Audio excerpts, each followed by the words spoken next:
Good morning, Electriculture Safety Line Team. Hope everybody's doing well today. We're coming to you from South Carolina, our Live Line Training Center. It's March 2026, and it's a beautiful day. We got the sun out today. It's going to get close to 80, I believe, and it's wonderful. So our special guest today is Miss Pam Tompkins, CEO and President of SET Solutions. And if you haven't seen any of her Linemen Safety National Webinars, I recommend you go to electriculturesafety.com and go to resources and just scroll down until you find them. Today is number 89. Can you believe that? It's episode 89. And Miss Pamela has helped a lot. Mr. Matt Edmonds, that also works with her at SET Solutions, has given a couple as well. Wonderful as far as bringing what they bring to you all. Today, she's going to be talking about, am I qualified? Understanding your role in electric power safety. And she also did one in October, 2-person rule. I really like that. You need to listen to that. There's some things that she talks about that makes you really think. It's like, wow, didn't think about that. Really important. Also, lockout, tagout. One of my favorites, very technical, episode 73. Get a hold of that. And then also last year, 2025, she talked about reducing arc flash hazards through use of effective controls, episode 071. So real quick, SET Solutions, just a quick description, is a safety training and organizational assessment consulting firm headquartered in Lexington, South Carolina, specializing in electric power. The company has been in business since October 2000 and has helped electric utilities and their contractors throughout the U.S. manage safety issues through development, implementation, and execution of effective safety management systems. SET Solutions began because of a genuine concern for the safety of individuals and a fervent belief in the benefits of workplace awareness and training. And I know that for a fact. I've known Pam for quite some time, and that's a real deal. The company's core values include dedication to innovation and excellence in regards to worker safety initiatives, along with an honest commitment to always do the right thing, never hesitating to protect human life first.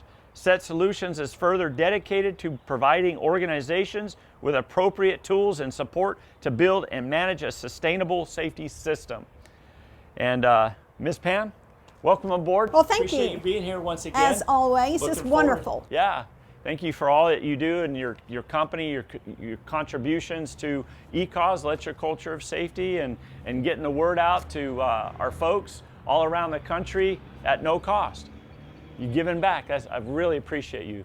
Absolutely. Thank you so much. And I'm so excited to be here with you today, as always. And this concept of giving back is so important for everybody that's on here. If you ever get an opportunity to give back, make sure you do that to our industry, because it's very important. Today I'm bringing a topic that I would say in the last several months to year that I've had some conversation on, and I always like to bring topics that are folks are asking questions about, and it kind of ties down a lot of the things. So I want to start out with this, am I qualified? Understanding your role in electric power safety. So I've brought some objectives to the table today. I really want to start out kind of setting the stage for what are some differences when we talk about electrical work. And I've prefaced it here just as an industrial electrical, but I'm going to talk about just basic general electrical work compared to electrical work that's being done in electric power organizations. So that's really where I'm centering this whole presentation today. By the time you leave, hopefully you'll be able to name 3 components of electric power qualification. Because if we're going to talk about electrical work in electric power organizations, we've got to talk about how we qualify folks to do that. And then at the end, I want you to really walk away with some things like, okay, well, how do I train folks to do this? What's required? I'm just going to set some basics for you. in the training and the retraining world. So I've got something that really I want to start with. So the conversation goes something like this. I'm a highly skilled electrician. You know, I am fully capable of executing my work, and I should be able to go in any setting, any facility, and perform that work. You know, I really take a lot of pride in my ability to tackle any challenge that comes my way. And I asked you today, is that a true statement? Because I want to connect a couple dots here. Highly skilled electrician, wonderful, I love that. And a lot of times we'll see licensed electricians, we'll see journeyman linemen, we'll see folks that have been through all kinds of apprenticeship programs. All right, so that's the piece there on the skill. But I want to connect this piece on work in any setting and any facility. And that's kind of where we're going to go with this presentation. And by the end of this presentation, I'm going to show this slide again, and hopefully you've got a pretty good answer to this. So I've got 4 shots here, 4 photos.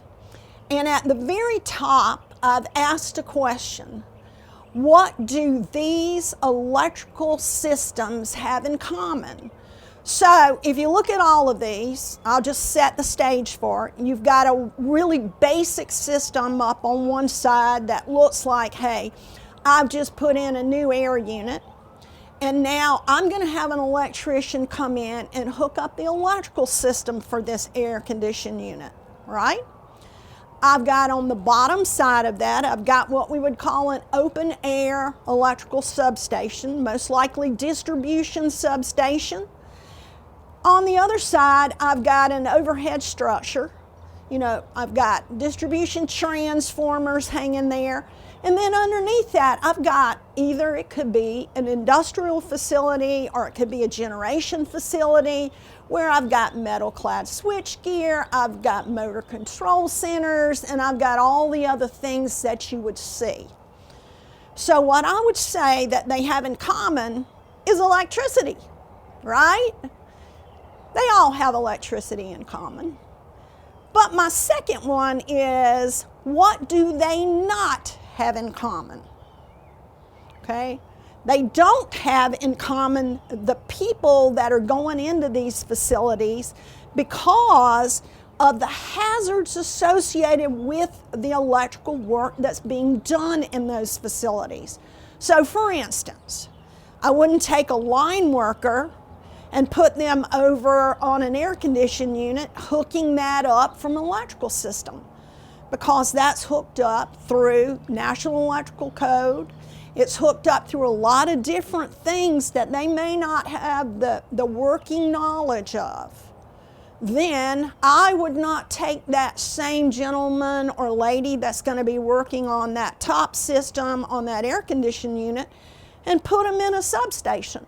Now, they might be doing electrical work in there. For instance, they might want to go into the substation and they are an electrician. They might want to change the fans out on a power transformer. That's electrical work. But now I am interacting with electric power equipment.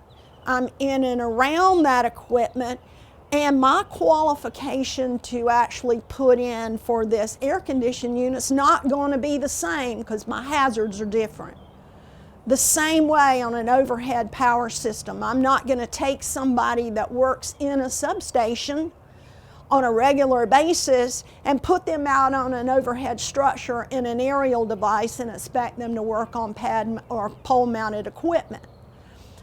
The same thing, I'm not going to take a line worker and put them in a generation plant. And I'll tell you that there are many folks in this industry over the years that maybe I've mentioned the word metal-clad switchgear that are line workers that work overhead all the time, sometimes in more rural areas, and they'll say, "What is that?"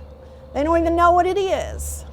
So understanding the electrical systems that you're working on also indicates what your qualification is going to look like, because electricity is electricity, but qualification is not qualification.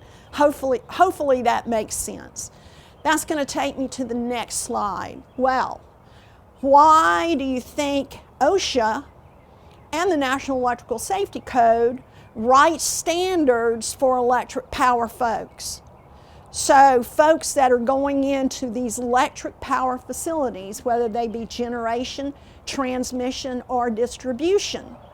And I would basically say that we have to connect that the hazards, electricity is certainly a hazard, but the way that we look at the hazards, the risk level of the hazard is going to change drastically as we move into these electric power facilities.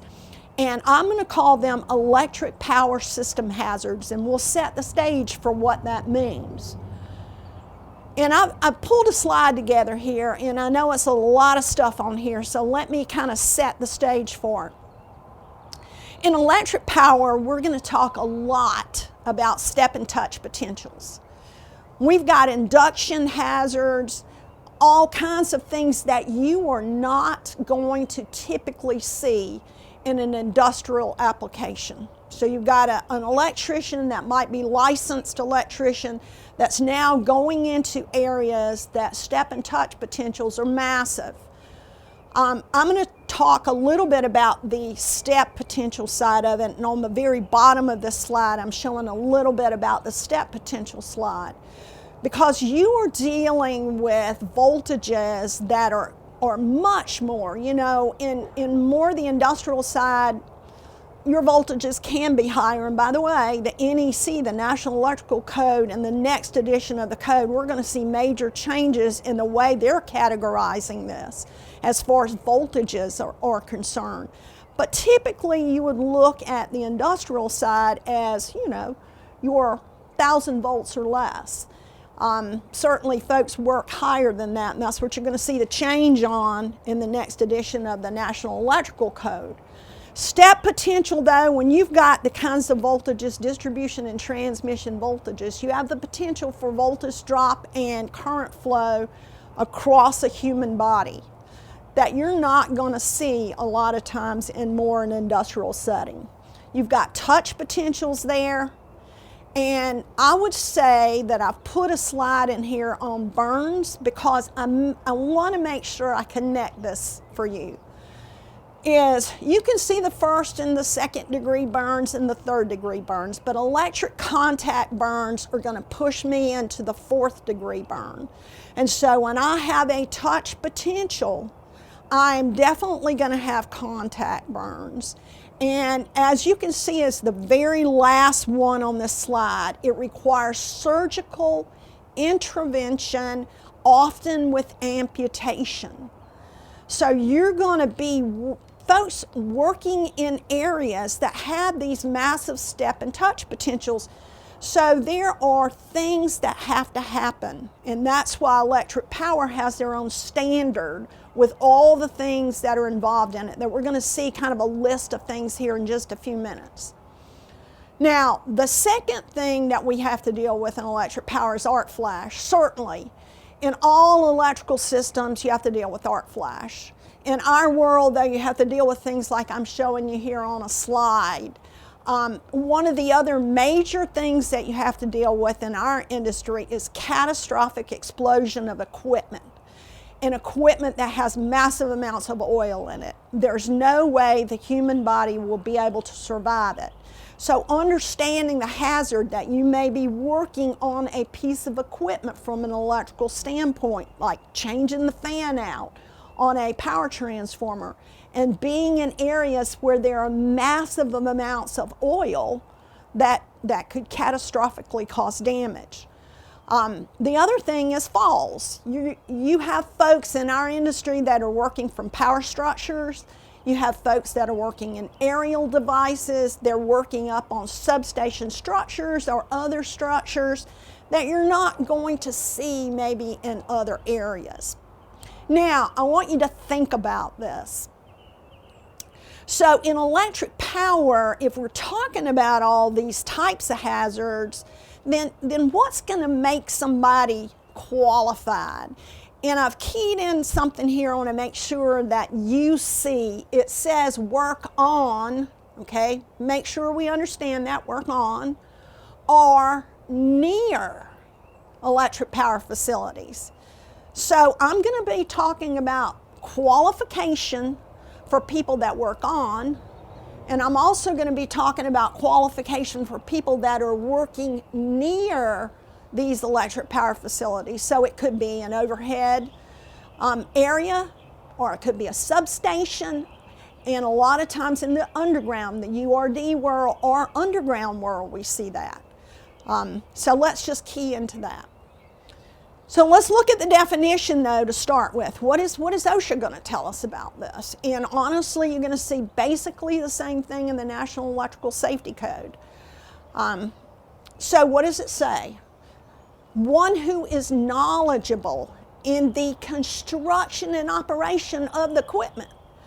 So if I have somebody that's going to be working on this equipment, you know, they might be performing an electrical function, but they've got to understand the equipment that they're working on. They've got to understand how it's made, the makeup of it, what the operation is. If I do this, this is going to happen to the equipment. If I'm working near this structure and I do this particular task, is it going to interact with this equipment? Is it going to cause damage? So they've got to understand that. And they've got to be able to key it into their job function, what they are doing. That is so major, and I think if you just break that down, it's going to be very helpful to understand what qualification is.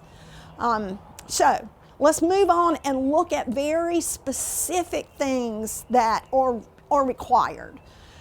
This list has been in the OSHA law for a long time. It changed a little bit back 12 years ago, and I'll talk a little bit about this change, but I want you to fundamentally understand there are a lot of things that go into this little list. I see a lot of times folks have a little checklist that says, hey, okay, yeah, they can do that, they can do that. And honestly, years ago, when I first kind of started in this industry, that's what I was doing, having a little checklist. But there are so many things that go behind this piece that you have to pull into to ensure that folks can do this. So they got to know what's energized and what's not energized. That's a very important piece. So you go into a substation and you've got somebody that's going to do some type of relay work. They've got to understand the functionality, certainly, of what their relays are, all the things that's going to, the dynamics of it, but also around them, what's energized, what's not, what's the voltage around them. What is going to be, and we use this word so many times, and honestly, over the years, I've really realized that most folks don't understand it, is minimum approach distance. They've got to know minimum approach distance. And by the way, if you have not really taken the time to really understand minimum approach distance in electric power, take some time with that, because it's not just a number, it's about how do I apply minimum approach distance in the work I am doing. Whether a substation, an overhead, an underground structure, or in a generation facility also. I've got to also know about what are the techniques I'm going to use. And the techniques, precautionary techniques are, hey, I'm trying to figure out what the hazard is. And I'm looking at, okay, what's the risk? Is the risk really high for what that hazard is going to do to me? So I've got to put something in place for that. And then I've got to, according to OSHA law, I've got to talk about PPE. And you can see it's kind of far down on the list, which we all know it's the last line of control. But I've got to talk about that. I've got to talk about insulating and shielding. And I've got to talk about tools. it is really tough that in our world in electric power, insulated tools don't look the same as they do in all other electrical work. So tools and understanding the types of tools you're using, when you're using appropriate tools. And I know that I'm here at Bierer Meters, and I can say that these guys are the number one to me on what they're doing and how they're supporting the industry, that you can actually use tools with insulated products. And I love that process. Be capable of recognizing the hazards. So, okay, I'm out doing this work, or I'm getting ready to do this work. What are the things that could happen, and what's that risk exposure? By the way, let me make sure that I point this out to you. We use that word risk all the time, so let's make sure we tie it down. What is risk? It's probability that this is going to happen, and if it does happen, how bad is it going to be? So the severity. It's all about probability and severity. And you really got to kick that severity in electric power, because I talked about step and touch potentials, I talked about 4th degree burns, I talked about all the things that kind of connect that piece. You have to push that up and really think about it. And then what are you going to do to control or make sure you have something in place to protect yourself? I hear a lot of times folks going in some electric power areas, and they say, and I've had folks say this to me, yeah, you know, I go in there, but I don't really know what that equipment does. I don't really know how to apply MAD when I'm going in there to do that. Honestly, that is concerning, because if you're going in a space, you need to have that knowledge base to be able to successfully go in there and be qualified. Remember, you be qualified to work on something, or you be qualified to be in those spaces. And we're going to talk about that. So there are 3, I told you that you're going to figure out 3 major components to qualification. I want to make sure you break those down. They're simple. I say simple as they can be. So you start out with skill. You've got to have the skill. You've got to know how to do your electrical task, and that kind of takes me back to the bare bone basics. You know, electricity is electricity. You got to be able to know the skill of what you're doing, the equipment that you're working on. You got to be able to almost tear it apart, put it back together in your brain as to how it's working. And then you've got to have the safety requirements that go along with that. And then you've got to demonstrate proficiency. So I've got a couple slides here. So the skill of that is the knowledge to perform that job function. Many times that is through training, and we're going to see that here in just a few minutes. That to have a skill, I have to be trained in it. I hear a lot of times folks say, well, I'm just doing on-the-job training. In fact, I just heard this not long ago with some relay folks with the large utility. Like, well, how do you bring your relay folks on? Oh, we're just doing on-the-job training. And on-the-job training can be extremely good, but it also can be extremely bad. So if you don't have an organized process in place for on-the-job training to ensure the skill is actually taught, I would recommend that that happen, okay? My next one is the safety requirements that go along with the job skill. Now, safety requirements is not, once again, just checking a box or a job briefing. This is, okay, we're getting ready to do this job. We've got the skill. We understand what the hazard is because we understand what this equipment can do. Now, what are we going to put in place to eliminate or control that hazard? I'm going to start with eliminate to start with. You know, in the power world, we're going to take it out of service. And a lot of times folks say, well, I can't take it out of service. Well, maybe that might be the only way to effectively control that. risk, because that risk is so high. That probability and severity could be so high that maybe I do have to take it out. Or I put some other control in place. And by the way, in today's world, we have so many tools out there to help us understand how to do this, because that's the look of safety in today's world. That is the look. It's not that just OSHA told me a rule. That's the look of safety. And then my last piece here is, this is one of the most important pieces in electric power qualification, is I got to be able to do it. And I've got to be able to successfully demonstrate over and over and over that I can do this. And I can do it with the skill. I understand the skill of it. I understand, okay, these are the safety requirements that's going to mitigate my risk of this hazard actually causing damage to me. And then on the very bottom, I've kind of made an easy formula for you.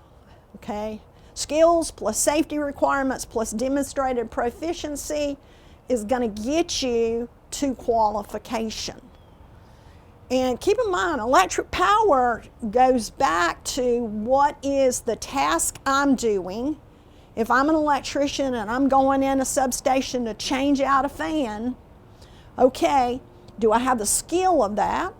Do I understand what the safety requirements is, and can I demonstrate it in the environment that I'm in? That I understand all these things to be qualified in electric power to work on electric power equipment. All right, my next one is, let's key in this training piece. And you know, I asked the question like, who has to be trained? Hopefully your answer would always be this: anyone that has the exposure to electric power system hazards, whether they're working on it or they're near or in that area or in those areas where there are electric power hazards. So I mentioned this earlier, so I want to make sure that you can connect to this, that certainly qualification, we just looked at a list of things, and keep in mind that list is so much longer. Qualification is a lot. It goes into a lot of trying to determine all the things that's going to keep people safe and be able to do the job or perform the job successfully. So now I have a qualified employee up at the top, and in today's world in electric power, I have many people that fit into that non-qualified area. And that non-qualified area is, I've got a worker that's going to be going in, they're not performing an electrical function, like they're not a relay person. They might be going in a substation control room to manage the lighting system, okay? But they are going into these spaces. They would be a non-qualified electrical worker, but qualified to be in these spaces. And there are several types of things that go along with training for both qualified and unqualified. Let's make sure I go over these areas. The first one is safety-related work practices. If you're going to be in the electric power industry or in the electric power world, you have to build out processes that are going to key in electric power. So, you know, we have a full standard that talks about all the things that are required in electric power. A few that I'll name to you is certainly first aid and CPR, okay? Job briefings, grounding, temporary protective grounding. You're going to find de-energizing lines and equipment for employee protection, and on and on and on. Overhead systems, working on poles, working in underground areas. You're going to find a lot of stuff that you have to train folks on. Now the second one is the safety procedures, and I'm hoping that you have a very strong process on what they are. In your organization, hopefully you have procedures in place that are going to say, I'm doing this work. this is kind of how we uniformly are going to do this work. If the hazard is more than what is originally decided, if you go out there and there's something else happening, then you certainly need to be able to adjust. But what's our baseline? Where are we starting? How are we going to successfully control the hazard within our organization? And then the safety requirements that are going to pertain to the job. There's so many others. Personal protective equipment, how you wear that successfully. Am I around any areas that I might have hazard communication issues that I have to think through? Do I have fall protection issues where I need to think about fall protection? Do I have confined space entry issues? All those other things come into play. And then as the fourth piece that OSHA talks about, they don't give us a whole lot of information in there, but the fourth piece is, all right, if you're going to be in electric power areas, you have to be trained in emergency procedures. Something happens, how are you going to respond? How are you going to react? I know the two-person rule that Brent talked about earlier kind of keys some into that. So if you didn't get a chance to listen to it, I'd say go out and key into that piece, because, emergency procedures is the two-person rule, and everything we do in power is to keep people or prevent something happening. But if something happens, what are you going to do? And how are you going to respond? Very important piece. Now, in the non-electrical world, there is also a list. The list looks very similar to qualified, very similar. I'm not going to go through all of that. I'm hoping that Jeremy's going to put this up for everybody so that they can see it. It's a very extensive list, and these are folks that are not performing the electrical task, but they are in these areas where these electric power system hazards are present. So building out qualification for them, sometimes I hear people say this is a non-QEW qualified. In our organization right now, we're kind of working on a non-QEW and a QEW qualified to try to set the stage for what some of that looks like and help folks. So key back with us, and hopefully we'll have something for you in the very near future. All right, so I want to also talk about this concept of retraining, because retraining is one of the most important things. Just because I'm trained today doesn't mean I'm trained 2 years from now. This is such an important piece. I know years ago in the industry, we would train people in apprenticeship programs, and man, we'd give them everything in the world and then forget about them. No training. Give them no training. So it's important that you understand that folks have to be retrained on a regular basis. So let's just key into the 4 requirements by law. The first one is, if you've got an employee that's not completed a task within 1 year, they have to be retrained on that task. The second one is, let's say, for instance, you've got an observation program in place and you go out and you notice, hey, we're so far off from what we need to be doing with our electrical safe work practices, we need to get back there. So retraining kicks in there. Another major one is new technology, new equipment. And if you're in our industry right now, there's no way that if you buy a piece of equipment today, a year from now, you're going to be buying the same equipment. Everything is changing drastically, and honestly changing for a lot of good. There might be a few things that might not be so, but a lot of good. And if you're not staying on top of that and training folks how to interact with this equipment, it's not good. I don't know how to say that. And then the last one is putting somebody in a job function that they've not been in within a year. I would say that if they're not normally in there, you take somebody in a substation. This is a good one. You've got a relay person that works in a substation now. Hey, the relay group's going to take everything outside on our automation, and they're going to be doing everything outside in the field on everything. So now I'm taking them out of the substation, I'm putting them out in a field application. So that's a big one I know that's happening right now. Retraining kicks in because a substation application is not the same as an overhead. Same way if you're taking your overhead automation people and putting them inside a substation.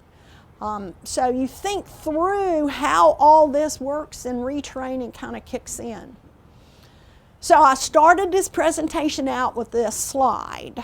You know, I'm a highly skilled electrician. Man, I'm fully capable of executing my work in any setting and facility. You know, I'm taking pride in that because I know I can handle it. I asked you again, is this statement true? And of course, I've put it up there for you. Hopefully you're going to say no. Electric power facilities require specific qualification because you're working on electric power equipment. So that's what I had for you today. I am hoping that, that you got something out of it. And by the way, if you have a question, my contact information is there. Please reach out to me. I'll do my best to help you the best that I can. And I thank you guys and ladies for being on the line.